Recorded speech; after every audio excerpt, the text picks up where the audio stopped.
Pieces in short programme में एक बार फिर से आपका स्वागत है। आज का विषय है क्यों समाप्त की गई नो डिटेंशन नीति। सबसे पहले देखते हैं ये खबरों में क्यों है।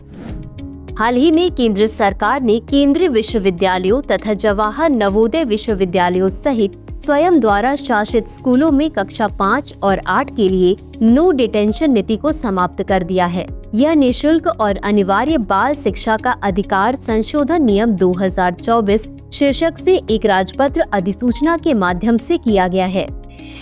आगे बढ़ते हैं और जानते हैं नो डिटेंशन नीति के बारे में। इसे वर्ष 2009 के शिक्षा के अधिकार अधिनियम के तहत लागू किया गया था।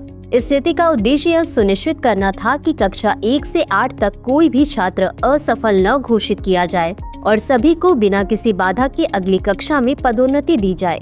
इसका मुख्य लक्ष्य शिक्षा के प्रति बच्चों का आत्मविश्वास बढ़ाना और स्कूल छोड़ने की दर को कम करना था। हालांकि इस नीति से जुड़ी कई चुनौतियां भी सामने आई। शैक्षणिक स्तर में गिरावट, छात्रों को बिना योग्यता के अगली कक्षा में भेजने से उनके सीखने के स्तर में गिरावट आई।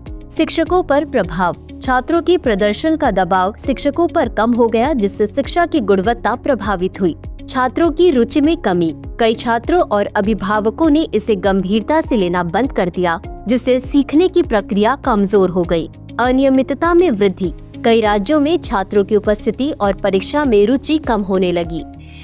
अब देखते हैं राज्यों में नीति का क्रियान्वयन। चूँकि शिक्षा एक राज्य का विषय है, इसलिए इस नीति को लागू करने का निर्णय राज्यों पर निर्भर करता है। वर्तमान स्थिति निम्न प्रकार है। 16 राज्य और 2 केंद्र शासित प्रदेश।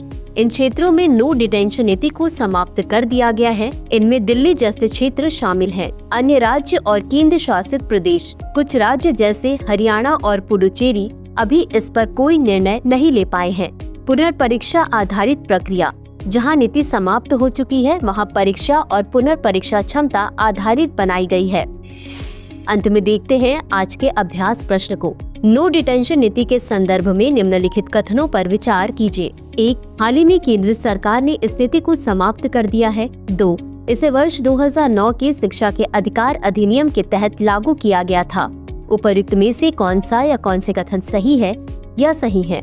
ए केवल 1, बी केवल 2, सी 1 और 2 दोनों, डी न तो 1 और न ही 2। इस प्रश्न का उत्तर कमेंट बॉक्स में जरूर दें। आज के लिए बस इतना ही।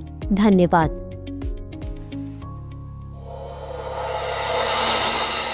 डियर व्यूअर्स, अपने एग्जाम की तैयारी को और बेहतर करने के लिए हमारे चैनल को लाइक, शेयर और सब्सक्राइब करना न भूलें।